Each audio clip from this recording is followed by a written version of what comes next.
क्या आपको ILU यानी के इलू का मतलब पता है? डेफिनेटली ये तो मालूम ही होगा। तब क्या आपको इलू इलू गर्ल के बारे में पता है?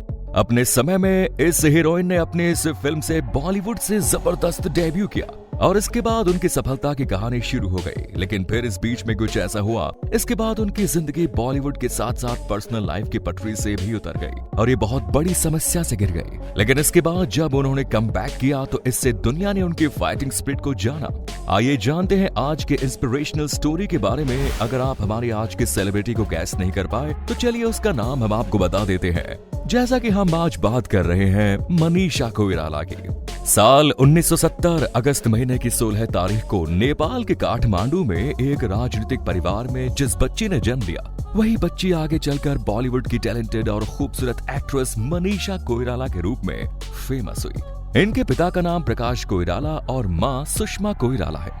मनीषा कोइराला के दादाजी का नाम विश्वेश्वर कोइराला है, जो एक समय नेपाल में प्रधानमंत्री के पद पर कार्यरत थे। इनके पिता प्रकाश कोइराला भी नेपाल की सरकार के कैबिनेट सदस्य रहे। मनीषा के अलावा परिवार में उनका एक भाई भी है जिसका नाम सिद्धार्थ कोइराला है। सिद्धार्थ भी एक बॉलीवुड एक्टर है। इन्होंने कई सारी बॉलीवुड फिल्मों में भी काम किया। बात करें मनीषा कोइराला की तो मनीषा कोइराला का बचपन अपनी नानी के यहाँ बीता। मनीषा कोइराला बचपन से ही एक्ट्रेस नहीं बनना चाहती थी, बल्कि उनकी तो इच्छा थी कि वो पढ़ लिख कर डॉक्टर बने और लोगों की सेवा करे।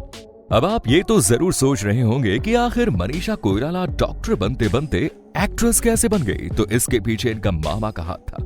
जी हाँ, इनके मामा FTII की ट्रेनिंग ले चुके थे और नेपाल में उन्होंने एक एड फिल्म की प्लानिंग की। ये एड फिल्म बनी और नेपाल में जबरदस्त पॉपुलर हुई। मनीषा कोइराला ने जब इस विज्ञापन वाली फिल्म को देखा तो उन पर काफी पॉजिटिव असर हुआ और उनका इंटरेस्ट एक्टिंग की तरफ और फिल्म लाइन की तरफ बढ़ा। मैं फिल्मों में काम करना चाहती हूँ, कुछ ऐसा ही इरादा लेकर मनीषा अपने मामा से मिली और उनके मामा ने सबसे पहले उन्हें एक नेपाली फिल्म में काम करने का सुझाव दिया और उन्हें एक फिल्म दिला भी दी। इससे पहले नेपाली फिल्म के बाद मनीषा कोइराला की जिंदगी में वो फिल्म आई जिसने उन्हें बॉलीवुड में एक टैलेंटेड, खूबसूरत और अट्रैक्टिव एक्ट्रेस के तौर पर स्टैब्लिश कर दिया। ये फिल्म थी सुभाष घई की सौदागर, जिसमें मनीषा कोइराला ने उस जमाने के दिग्गज अभिनेताओं यानी कि दिलीप कुमार और राजकुमार के साथ काम किया। इस फिल्म में उनके अपोजिट एक नए अभिनेता विवेक मुश्रान ने काम किया। इसके बाद मनीषा कोइराला ने आने वाली फिल्मों में वो यादगार काम किया जिसने उन्हें दर्शकों की पहली पसंद बना दिया। अनिल कपूर के साथ विधु विनोद चोपड़ा की उनकी फिल्म 1942 अ लव स्टोरी और मणिरत्नम की फिल्म बॉम्बे को भला कौन भूल सकता है। इन फिल्मों ने मनीषा कोइराला के फिल्मी करियर में 4 चांद लगा दिए। मुंबई का तमिल वर्जन भी बना जिसके लिए मनीषा कोइराला को बेस्ट एक्ट्रेस का अवार्ड भी मिला। मनीषा कोइराला ने उसे दूर के दिग्गज अभिनेताओं के साथ स्क्रीन शेयर किया।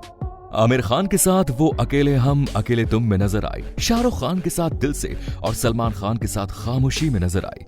नाना पाटेकर जैसे सशक्त अभिनेता के सामने मनीषा कोइराला ने अग्नि साक्षी में वो यादगार अभिनय किया कि लोग उन्हें आज भी इस फिल्म के लिए जानते हैं। इस फिल्म में उनके साथ जैकी श्रॉफ ने भी काम किया।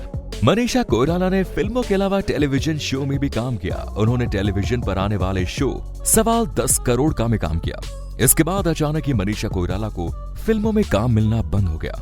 मनीषा कोइराला की दोस्तों पर्सनल लाइफ की बात करें तो उन्होंने सुभाष घई की फिल्म सौदागर में काम किया, तो उनके अपोजिट नए एक्टर विवेक मुश्रान थे और उनके साथ ही शूटिंग के दौरान मनीषा कोइराला की नजदीकियां भी बढ़ी। ये नजदीकियां इतनी बढ़ गई कि दोनों आगे चलकर लिव इन रिलेशनशिप में रहने लगे। लेकिन जब सौदागर फिल्म रिलीज हुई और फिल्म सुपर डुपर हिट हुई तो इसके बाद आगे मनीषा कोइराला का करियर सफलता की ऊंचाइयां छूने लगा, जबकि विवेक मुश्रान का करियर कुछ खास आगे नहीं बढ़ पाया। दोनों कलाकारों के बीच करियर में आए इस गैप ने इन दोनों के रिश्ते को भी इसी मोड़ पर खत्म कर दिया। आगे चलकर मनीषा कोइराला जब फिल्म मजेदार में काम कर रही थी तब उसे फिल्म में उनके साथ एक्टर राहुल रॉय भी काम कर रहे थे। आपकी मेमोरी को थोड़ा सा ताजा कर देते हैं। राहुल रॉय की फिल्म आशिकी ने धमाकेदार सक्सेस हासिल की। इन दोनों कलाकारों के बीच भी नजदीकियां बनी और ये दोनों एक दूसरे के साथ रिलेशन में आ गए। इंडस्ट्री में राहुल रॉय मनीषा कोइराला के अकॉर्डिंग सीनियर कलाकार थे। मनीषा कोइराला राहुल के साथ रिलेशन को लेकर काफी सीरियस थी। डेफिनेटली वो इस रिलेशन को लेकर आगे बढ़ना चाहती थी, लेकिन राहुल रॉय अपने करियर पर फोकस कर रहे थे, मगर इसके लिए वो महेश भट्ट के आगे पीछे चक्कर लगाते थे। इसका असर राहुल रॉय और मनीषा के रिलेशन पर भी पड़ा, क्योंकि राहुल रॉय मनीषा को इग्नोर करने लगे, जिसके चलते इन दोनों का रिलेशन यहीं खत्म हो गया। क्या आपने अभी तक इस चैनल को सब्सक्राइब नहीं किया है तो जल्दी से सब्सक्राइब कर दीजिए। आगे चलकर मनीषा ने खामोशी द म्यूजिकल फिल्म में एक्टर नाना पाटेकर की बेटी का रोल प्ले किया। वहीं दूसरी तरफ अग्नि साक्षी फिल्म में ये नाना पाटेकर की पत्नी बनी। इस दौरान नाना पाटेकर की एक्टिंग और बिहेवियर ने मनीषा को काफी प्रभावित किया। एक मैच्योर इंसान के तौर पर मनीषा कोइराला नाना पाटेकर को पसंद करने लगी। आगे चलकर ये पसंद प्यार में बदल गई। मनीषा कोइराला अपने से 20 साल बड़े एक्टर से प्यार कर बैठी। नाना पाटेकर शादीशुदा थे, लेकिन उस समय अपनी पत्नी से अलग रह रहे थे। इसीलिए नाना पाटेकर ने भी मनीषा के लव अप्रोच को अपना रिस्पॉन्स दिया और फिर दोनों के बीच एक म्यूचुअल बॉन्डिंग बन गई। ये दोनों एक दूसरे के साथ लिव इन में रहने लगे और ये सिलसिला लंबे समय तक चला। आगे चलकर नाना पाटेकर का एटीट्यूड चेंज होता चला गया। वो मनीषा कोइराला को अपने कंट्रोल में रखने की कोशिश करने लगे। वो उनके ड्रेसिंग सेंस पर नजर रखते। इसके साथ ही दूसरे एक्टर्स के साथ उनके द्वारा परफॉर्म किए गए सीन पर भी टोका टाकी शुरू कर देते। इन तमाम बातों से मनीषा कोइराला ऊबने लगी। ये रिलेशन उन पर बोझ बन गया, लेकिन अभी तक रिश्ता टूटा नहीं था। एक दिन मनीषा कोइराला ने नाना पाटेकर को एक्ट्रेस आयशा जुल्का के साथ एक कमरे में रंगरलियां बनाते पकड़ लिया। ये झटका झेलना मनीषा कोइराला के लिए आसान नहीं था। रिलेशन तो टूट गया, लेकिन इसके साथ ही मनीषा कोइराला शराब और दूसरी चीजों के नशे में डूबती चली गई। इनकी प्रोफेशनल लाइफ पर भी इसका असर पड़ा। ये सेट पर लेट पहुंचने लगी और अपने को स्टार के साथ झगड़ा भी करने लगी। उनके इस रवैये की चर्चा जब इंडस्ट्री में हुई तो आगे चलकर इन्हें काम मिलना भी कम हो गया। धीरे धीरे Manisha Koirala main stream heroine की लिस्ट से अलग हो गई। साल 2010 में इन्होंने एक नेपाली व्यापारी सम्राट दहल से शादी की, लेकिन ये शादी भी 2 साल ही चली। 2 साल के बाद इनका तलाक हो गया। साल 2012 के बाद उनकी कुछ तस्वीरें उनके फैंस के सामने आई तो वो हैरान हो गए, क्योंकि उस तस्वीर में मनीषा कोइराला मोटी और ड्रंक नजर आ रही थी। एक टैलेंटेड अभिनेत्री का फिल्मी करियर बर्बाद हो चुका था और उनकी पर्सनल लाइफ भी पटरी से उतर चुकी थी। लेकिन ये तो मुश्किलों की केवल एक ही किश्त थी, अगली किश्त अभी आना बाकी थी। एक दिन मनीषा कोइराला के गिरने की खबर आई और वो हॉस्पिटलाइज्ड हुई। तब जाकर उनके सामने जिंदगी का एक भयानक सच सामने आया। मनीषा कोइराला को ओवेरियन कैंसर था, जिसे उन्होंने बड़ी मुश्किल से एक्सेप्ट किया।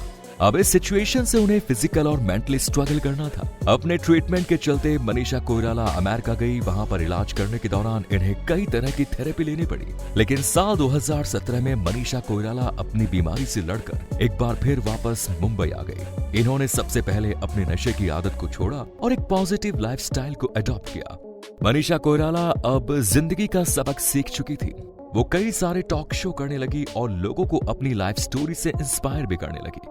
फिल्मों में भी इन्होंने कमबैक किया। इन्होंने फिल्म माया में काम किया, लेकिन उनकी यादगार फिल्म थी संजू, जिसमें उन्होंने अपने जमाने की फेमस एक्ट्रेस और संजय दत्त की मां नरगिस दत्त का कैरेक्टर प्ले किया। मनीषा कोइराला आज फिल्मों में सक्रिय है। एक बार फिर अपनी सक्सेसफुल प्रोफेशनल लाइफ को एंजॉय कर रही हैं। क्या आपको लगता है मनीषा कोइराला एक रॉयल फैमिली से आती है? अगर मुश्किल के दौर में अपनी फैमिली के पास चली जाती तो शायद उनकी लाइफ में इतनी प्रॉब्लम्स नहीं आती। फिर क्या कारण है कि इन्होंने अपनी लाइफ की हर प्रॉब्लम को खुद ही फेस किया, अपने हालात को जीतकर प्रोफेशनल लाइफ में कमबैक किया? सवाल का जवाब कमेंट में जरूर लिखिएगा। उम्मीद करते हैं वीडियो पसंद आया तो लाइक कीजिए, शेयर कीजिए, चैनल को सब्सक्राइब कीजिए। धन्यवाद।